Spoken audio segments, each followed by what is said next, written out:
Saúde, amada igreja, com a graciosa paz de nosso Senhor e Salvador Jesus Cristo. Amém. Louvado seja o nosso Deus, aquele que é e que faz infinitamente mais do que pedimos ou pensamos. Meus amados, como nós acabamos de entoar, se nós desejamos vencer em família esses tempos difíceis, aonde é que a nossa família precisa estar firmada? E quem é a rocha? Jesus Cristo é a rocha da nossa salvação, é a nossa sustentação. E nós louvamos a Deus, porque Deus, Ele tem nos dado estratégia. Desde manhã que nós estamos aprendendo estratégias para enfrentarmos esses tempos difíceis, nós começamos compreendendo porque não há como nós batalharmos contra aquilo que nós não conhecemos. Então, nós, através do pastor Wagner pela manhã, nós compreendemos que os tempos difíceis são esses, né? E aí ele trouxe o Espírito que está conduzindo, que tem conduzido esta geração. E nós sabemos que a própria palavra do Senhor vai nos dizer que o príncipe deste mundo, o príncipe deste século, é o diabo, é o inimigo das nossas almas. Então é ele que tem feito com que os tempos se tornem cada vez mais árduos para aqueles que de fato querem viver para a glória do nome do Senhor Jesus. Ele trouxe para nós também a crise espiritual da família, o impacto que isso pode trazer, como nós podemos discernir esses tempos difíceis atuais. E também eu pude trazer pela manhã, né, o quanto que esses tempos difíceis, eles são munidos por pressões que acabam levando as famílias colapsarem. Né? Não apenas as famílias que a gente chama de famílias aí seculares, famílias que não têm conhecimento de Deus, mas muitas de nossas famílias cristãs também têm colapsado, né? Porque têm deixado de forma indireta se levar pela ideologia de gênero, pelo humanismo secular, que é essa questão do homocentrismo, né, do homem buscar satisfazer cada vez mais as suas próprias vontades e se centrar em si mesmo. Nós podemos entender o efeito da pressão cultural dentro dos nossos lares, e a nossa irmã Vívia veio trazendo as verdades bíblicas. Então, como é que a gente, sabendo que os tempos difíceis são esses, que contexto é esse, quais são essas pressões, então qual que é a base bíblica que as escrituras trazem, quais são os princípios, quais são os valores que nós vamos nos munir para enfrentar esses tempos difíceis? E ali ela nos apresentou a família como projeto de Deus, ela trouxe vários valores, vários princípios, e deixou claro para nós que esses princípios e esses valores são inegociáveis e que nós precisamos construir o nosso lar, a nossa casa firmada na palavra do Senhor. E encerrando pela manhã, a nossa irmã Liliane, ela trouxe a importância do discipulado intencional dentro de casa, nos provocando com a pergunta de que quem é que tem discipulado a nossa casa, o nosso lar. Tem sido de fato nós que temos assumido essa responsabilidade, temos nos munido, nos ferramentado com a palavra do Senhor Jesus, ou temos delegado isso para a igreja, temos delegado isso para as coisas até mesmo deste mundo que muitas vezes acabam adentrando no nosso lar. E aí ela trouxe a questão da cultura bíblica no lar e o papel espiritual dos pais. E nesse momento nós estaremos refletindo a respeito da importância de nós prepararmos a nossa família para o futuro. Então, convido os amados a estarem abrindo as suas Bíblias no livro de Salmos, o Salmo 127, e nós vamos ler nesse momento o verso 1. Salmo 127, verso 1. Vamos ler todos juntos? Bem forte. Se o Senhor não for o construtor da casa, inútil será o trabalho dos construtores. Se o Senhor não vigiar a cidade, inútil será a vigília da sentinela. Então, a nossa casa, ela precisa estar firmada na rocha que é Jesus Cristo. Essa é a base do nosso lar. e precisamos entender que não precisa apenas que esteja em cima da rocha, mas essa casa, tijolo a tijolo, precisa ser construída pelo o Senhor. E que tijolos são esses? São os princípios espirituais. É aquilo que as Escrituras nos traz como verdades norteadoras. E, meus amados, por que a gente tem que fazer isso? Porque, como a gente tem aprendido desde manhã, os tempos não são fáceis. O pastor acabou de ler aqui conosco 2 Timóteo, e nós vemos essa confirmação na Escritura. E a gente precisa entender que o futuro de uma família cristã, ela não pode ser construído apenas em cima de recursos financeiros. Pela manhã nós estávamos falando também um pouco sobre isso, o quanto que nós nos apressamos em investir em cursos, em carreira, investir em tantas coisas que podem nos fazer pessoas de sucesso, pessoas bem estabelecidas na vida pessoal, na vida profissional, na vida financeira. E esquecemos de, primeiramente, como pais, né? Fortalecer a nossa vida espiritual. Muitas vezes, quando o casal ele está para se casar, o que é que ele mais busca? Né? A questão do emprego, de ter mais dinheiro, busca as melhores casas, né? E pensa em oferecer a melhor casa, o melhor carro, que meu filho, quando, né, vier, ele tenha, né, um lar bem estruturado no sentido de estrutura física, de estrutura material, uma casa grande com quartos, com, né, se possível com piscina e com isso, com aquilo outro. E a gente pensa tanto na parte material, física, e esquecemos. Nós estamos nos preparando, né, como noivos, como agora recém-casados, como aqueles que pensam em estruturar uma família. Como estamos preparando a nossa mentalidade, espiritualmente falando? Quanto sucesso espiritual nós temos, o quanto estamos estabelecidos espiritualmente falando, o quanto que estamos firmados na rocha que é Jesus, o quanto que já vencemos os nossos medos, os nossos anseios, as nossas frustrações, o quanto que nós estamos afincados na palavra do Senhor e temos resistido como casal às afrontas do inimigo contra nós, que nos dá a certeza que agora estamos prontos para trazer para esta casa mais um membro, mais uma pessoa agora para compor nessa família, para que deixemos de ser um casal e de fato passemos a ser família. Então, muitas vezes a gente se preocupa tanto com formações acadêmicas e tudo mais, mas e a palavra do Senhor? E quando eu digo a palavra do Senhor, não é apenas conhecer esta palavra, mas nos confrontarmos do quanto que de fato nós temos aplicado ela em nossas vidas. Então, para que as famílias elas possam permanecer firmes, meus amados, nesses tempos difíceis, a palavra do Senhor, ela precisa ser o centro. Desde manhã nós temos falado sobre isso. E o pastor nos confrontou sobre em que condições se encontra a sua Bíblia dentro de casa. Os lares estão cheios de Bíblia. É Bíblia de estudo disso, daquilo outro. É Bíblia da mulher, é Bíblia da escola bíblica dominical. É Bíblia de tudo. A Bíblia do adolescente, a Bíblia da criança. Mas como está essa Bíblia dentro da sua casa? Fechada ou aberta na estante num salmo e você só a visita quando você está na igreja?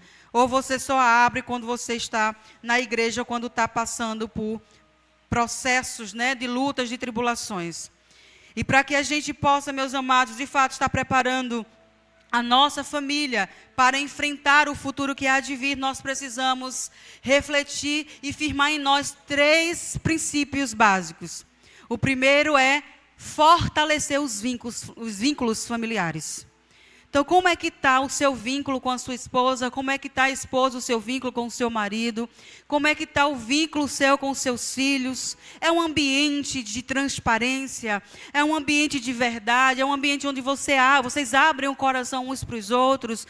Onde vocês se olham olho no olho? Onde vocês confiam um no outro? Os filhos de vocês, né, os nossos filhos, têm encontrado em nós abrigo, segurança, têm se sentido confortáveis para abrir os seus anseios, os seus maiores temores, têm nos visto com a referência tal de nos procurar para nós os aconselharmos.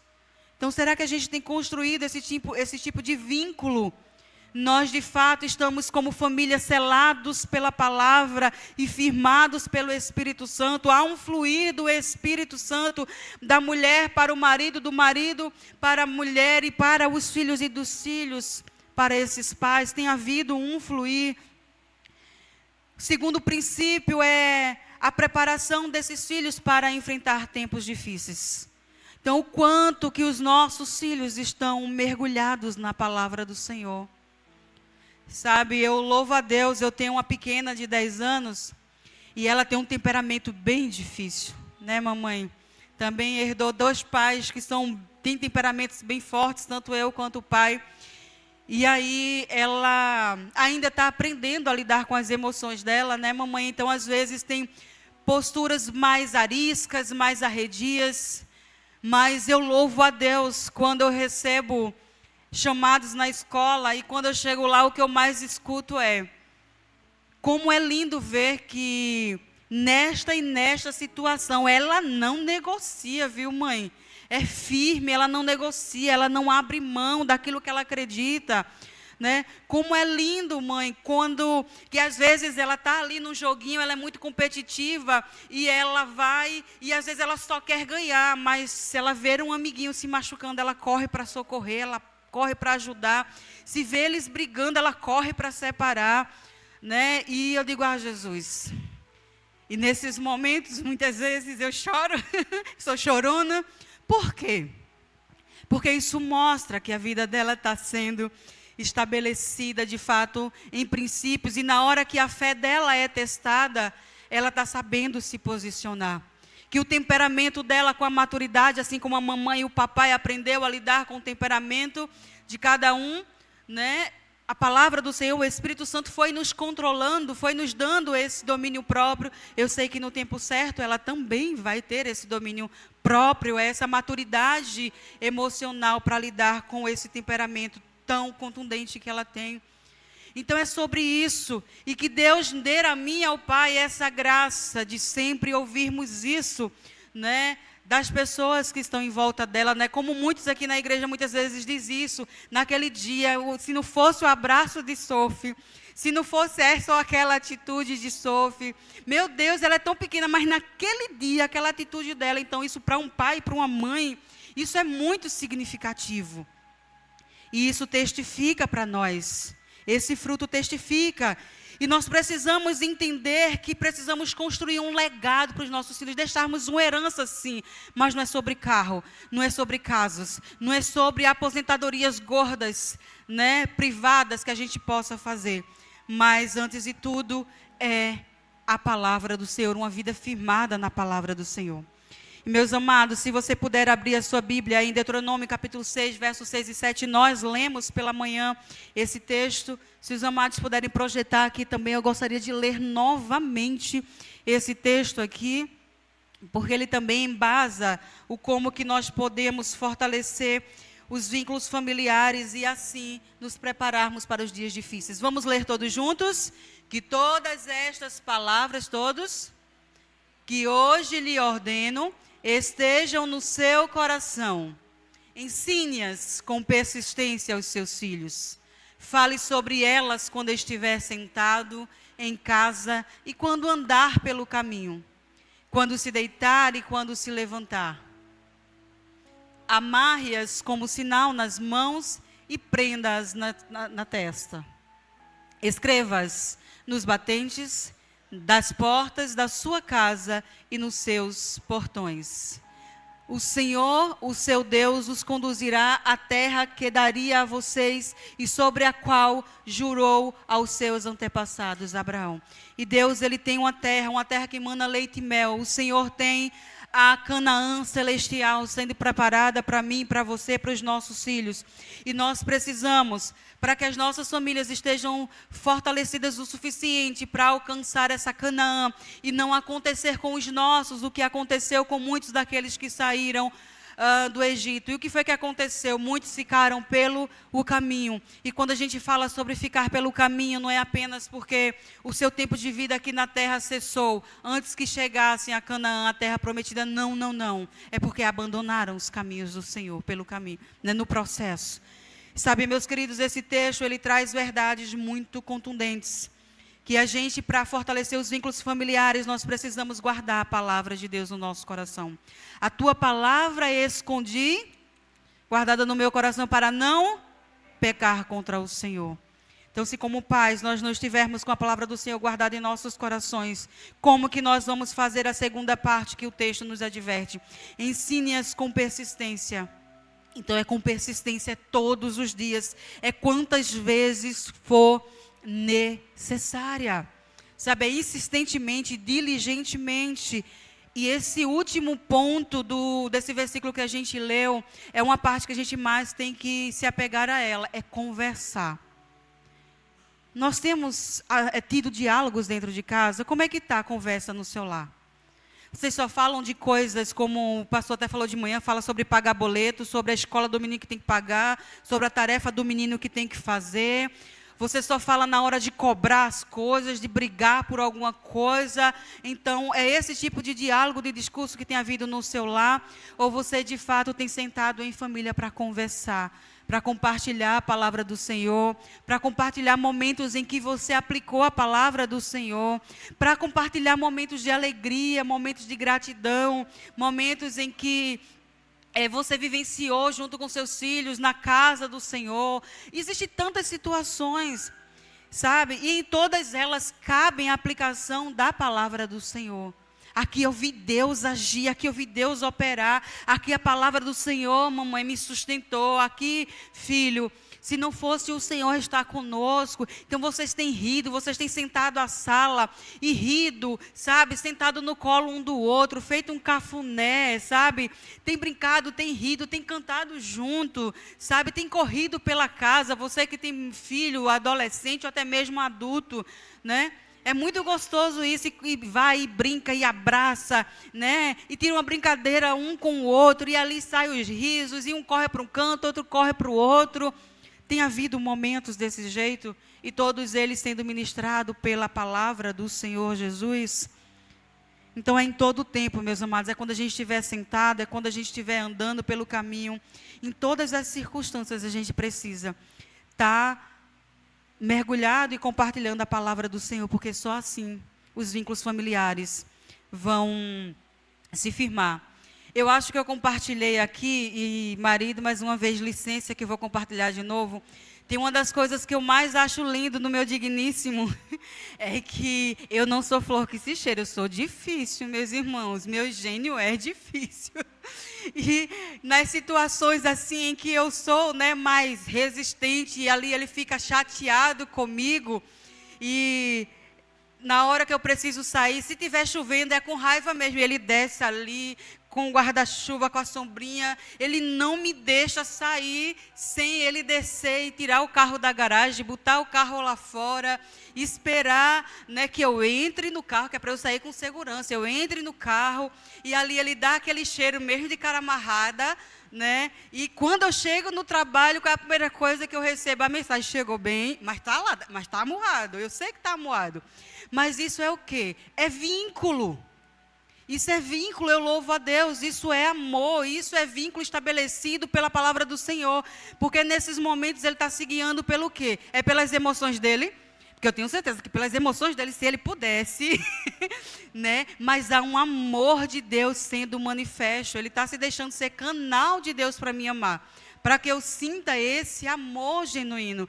Então percebe que não é sobre ser perfeito. Olha, eu falhei, ele foi afetado por essa falha minha, mas o amor de Deus continuou sendo manifesto, né? Estou vendo uns rostinhos rindo, porque quem é casado e vive isso sabe que é assim. Então, meus queridos, e isso é muito consequência de viver a palavra de Deus. Então, a família, quando ela é fortalecida pelo relacionamento diário e pelo permitir que a palavra do Senhor adentre aos nossos corações e que o Senhor, Ele de fato nos use, sabe o que é que vai acontecer? O que está lá em 2 Timóteo, capítulo 1, verso 5, se você puder anotar aí. Lá nós vamos ver Paulo fazendo referência a Lloyd e a Eunice, e é extraordinário quando ele diz: recordo-me da sua fé sem fingimento, que primeiro habitou em sua avó Lloyd e em sua mãe Eunice. É Paulo aqui falando a Timóteo. Ou seja, era uma fé sem fingimentos, sem maquiagem, sem aparência. Então, não vai ter isso, né, de perfeição, não. Então, vai ter momentos que vai ter desentendimentos, sabe por quê? Porque somos cabeças diferentes. Temos temperamentos diferentes, temos maneiras de pensar diferentes, mas nós somos conduzidos pelo mesmo Deus, pelo mesmo Espírito, pela mesma palavra. E é isso que vai nos unificar para nesses momentos difíceis a gente conseguir permanecer de pé. Mas se nós vivermos uma fé de aparência, de fingimento, quando esses momentos difíceis vierem, a gente não vai suportar. Sabe, meus queridos, Paulo, ele não menciona primeiramente pastor, ele não menciona aqui nenhum mestre de Timóteo, ele não menciona nenhuma igreja, ele menciona quem? A avó e a mãe. Então, como foi ensinado aqui pela manhã, nós precisamos estar com os vínculos com os nossos filhos e com os nossos cônjuges muito bem firmados. E como é que a gente vai preparar esses filhos para enfrentar esses tempos difíceis? Primeiro, esse vínculo familiar muito bem consolidado na e pela palavra do Senhor Jesus. E naquilo que está lá em Efésios, capítulo 6, verso 4, que vai dizer, a segunda parte, né? Criem seus filhos segundo a instrução e o conselho do Senhor. É sobre o conselho do Senhor. Não é sobre a ciência, não é sobre a filosofia, não é sobre a mais nova tendência de sucesso para que o seu filho seja um adolescente de destaque na escola, para que o seu filho jovem seja um destaque no mercado de trabalho. Não, não, não. É sobre a palavra do Senhor, segundo os conselhos do Senhor. Porque o nosso objetivo não é criar filhos protegidos das dificuldades, eles vão enfrentar, não podemos colocar nossos filhos numa bolha, porque quando a primeira dificuldade vir, eles vão desmoronar, eles não vão ter estrutura emocional, nem psicológica, nem espiritual, para suportar a dificuldade que vai vir, não. Estamos vivendo aí uma geração de adolescentes e de jovens extremamente desestruturados, espiritual e emocionalmente por conta disso. Porque confundimos a proteção espiritual e o alicerçamento espiritual com colocar o filho dentro de uma bolha, e não é sobre isso. Meus queridos, nós temos provas, na verdade várias provas muito claras da importância de nós como pais alicerçarmos os nossos filhos na palavra do Senhor. Lembram de José? Mais ou menos José tinha ali entre 16 e 17 anos. José se encontrava no Egito com papai e mamãe junto. Papai e mamãe protegendo ele.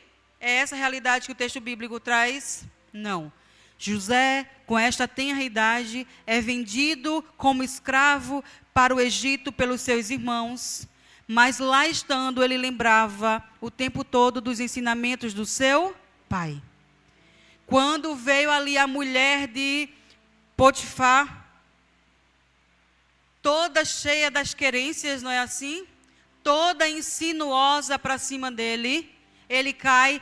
Mas olha bem, ele estava no auge dos hormônios dele, não estava 16, 17 anos, no auge das necessidades fisiológicas que um adolescente ele enfrenta. Estou longe de papai, mamãe, ninguém está me vendo. Não é assim que muitas vezes o adolescente faz. Pai e mãe não estão me vendo, a igreja não está me vendo, ninguém está me vendo mesmo. Esquece-se do onisciente, onipresente, onipotente, que é o Senhor, que dele ninguém esconde nada. Então José estava tão alicerçado na palavra, tão firmado na palavra, que ele suportou, ele resistiu, ele fugiu. E quando lançado em prisão, ele continuou sendo governado pelos ensinamentos do seu pai. E o temor do Senhor estava constantemente em seus corações. Então, quer preparar o teu filho para o futuro? Quer preparar a tua família para o futuro, para as adversidades? Ensina a palavra do Senhor, confronta ele com a palavra do Senhor. Confrontem-se uns aos outros, admoestem uns aos outros com a palavra do Senhor. E nós temos também Daniel. Lá em Daniel capítulo 1, verso 8, nós vamos ver que Daniel, ele faz o quê? Mesmo sendo um jovenzinho, um adolescente também, ele decide. De manhã foi falado sobre decisão, sobre escolha. E ele decide de maneira, sabe o quê? Firme, de maneira convicta. As escrituras dizem que ele decidiu firmemente não se contaminar, não se tornar impuro. Então Daniel, ele estava onde? Na Babilônia. José estava onde? No Egito. O Egito, ele é símbolo de quê? Idolatria, de tudo aquilo que é contrário à palavra do Senhor. Babilônia é exemplo de quê?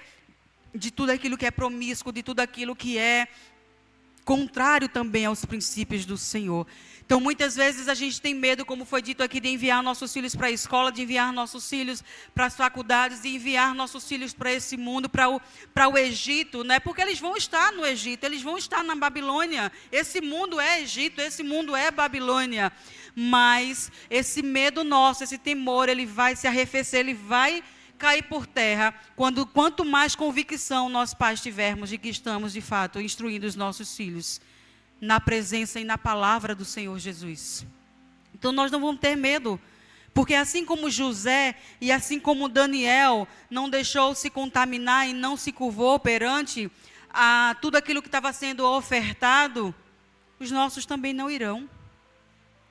Se nós ficarmos temerosos, é porque nós não estamos fazendo a base certa. É porque nós não estamos fazendo a base certa. É porque nós não estamos confrontando de fato, nós não estamos conduzindo os nossos filhos nesse alicerce. Então, meus queridos, os pais desses jovens não estavam lá. Você não vai estar na escola do seu filho, você não vai estar na faculdade do seu filho, você não vai estar no trabalho do seu filho, que muitos começam como jovem aprendiz, né? Menor aprendiz, porque tem um menor, tem um jovem, tem um estágio, ainda adolescentes. Então paremos, pais, mas o bichinho é tão novo, mas o bichinho está sozinho lá. Não, ele está cheio da palavra do Senhor, está cheio do Espírito Santo do Senhor, sendo ministrado e conduzindo ele. Não, bichinho não. Jovens, vocês são fortes, porque o que está em vocês? O que, meus irmãos jovens, o que é que está em vocês? A palavra de Deus. O problema é quando vocês, jovens e adolescentes, procuram firmar-se em suas próprias forças, em suas próprias palavras e entendimentos e discernimentos, porque afinal de contas o adolescente, ele sabe de tudo, não é verdade? Acha, né, ou fasezinha para a gente achar que sabe de tudo, que dá conta de tudo, que papai e mamãe não sabem de nada, papai e mamãe, isso é da época deles, não é assim? Mas firmem-se na palavra do Senhor. Procurem ser os Josés e os Daniéis, Sadraques, Mesaques e Abidinegos dessa atual geração, para vocês verem. Procurem. Parem de estar se fundamentando nesses desenhos, nesses vídeos, nessas menininhas que ficam dançando de K-pop aí, nesses menininhos de K-pop que ficam aí dançando, ensinando, né? Aparentemente cheio de princípios, né? Aparentemente, porque é um país muito regrado, mas as menininhas com as sainhas minúsculas, quase nuas, dançando, e vocês dançando e querendo aprender junto, continuem fazendo isso. Para vocês verem quando virem os tempos difíceis. Continuem buscando aí esses desenhos esdrúxulos que, não, mas trazem princípios e valores, né? É tão bonitinho, né? Mas no meio desse bonitinho, lembre do que foi falado de manhã. O diabo, ele não vem com chifres e tridente para nos derrotar, não. Ele vem belo, encantador, atraente, sedutor, para nos destruir. Então, quando a gente fala aqui sobre a importância de preparar uma família para o futuro, jovens, adolescentes, isso não é só responsabilidade de papai e mamãe. Vocês não sabem passar horas e horas na frente de um computador assistindo, jogando? Vocês não sabem se rebelar quando vocês querem alguma coisa e insistir constantemente quando querem alguma coisa? Sabem? Quando querem passar num vestibular em alguma coisa, ou alguma coisa que vocês querem, vocês não estão ali, passam horas desenhando, escrevendo, pintando, não passam. Passem também na palavra do Senhor, em oração, em intercessão, em clamor, esse preparar-se como família para o futuro não é responsabilidade só do pai e da mãe, não.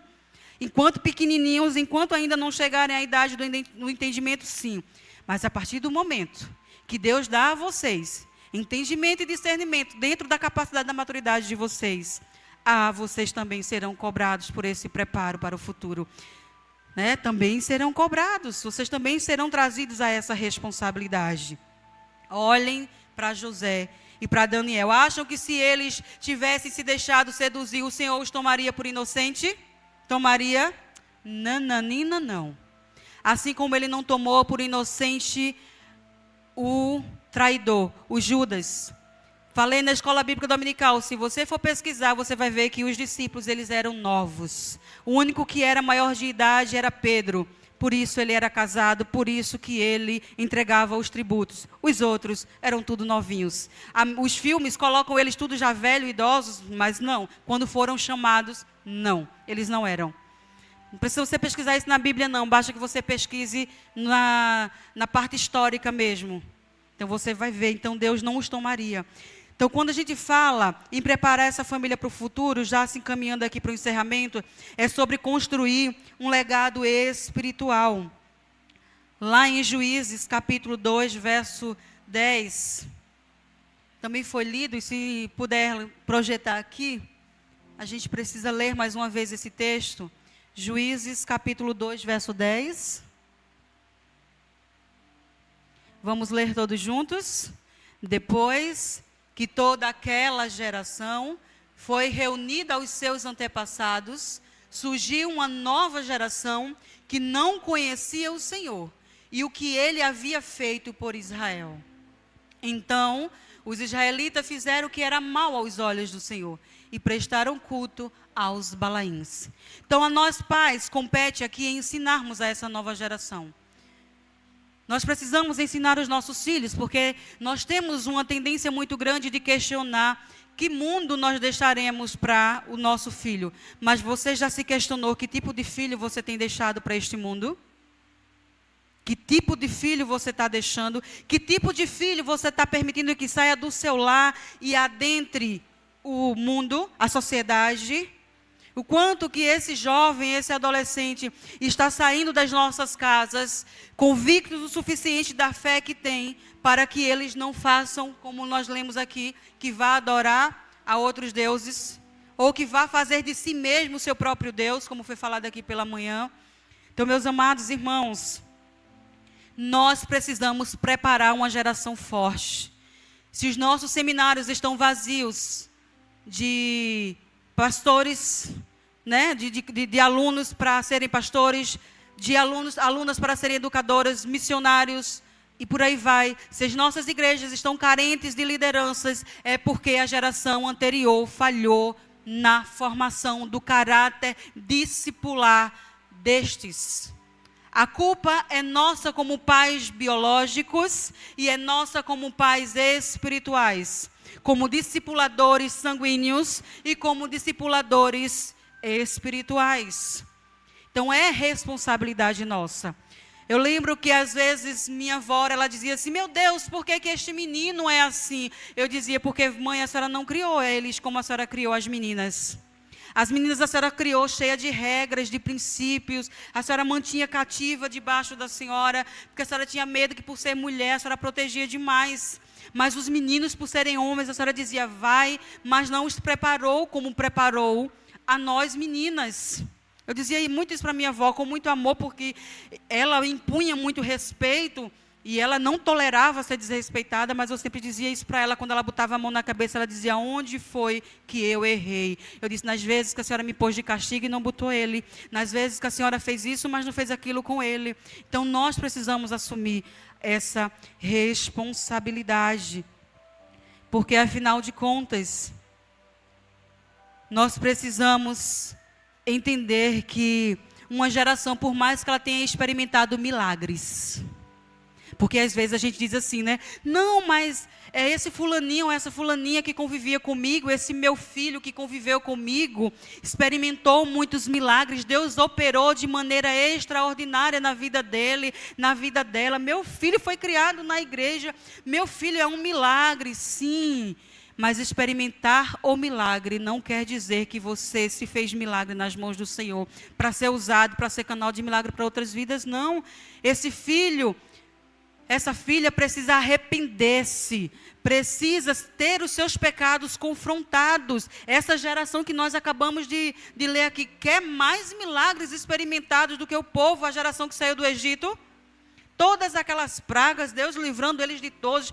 O mar vermelho foi aberto. As roupas deles, enquanto estavam no deserto, não se desgastou. Deus mandou o maná vindo, caindo lá para que eles se alimentassem. Querem milagres maiores do que estes que eles viveram. E na primeira oportunidade, o que é que eles fizeram? Moisés sobe para o monte. Quando Moisés está descendo, está tudo lá adorando outros deuses. É ou não é? Falta de convicção. Não é sobre viver milagres.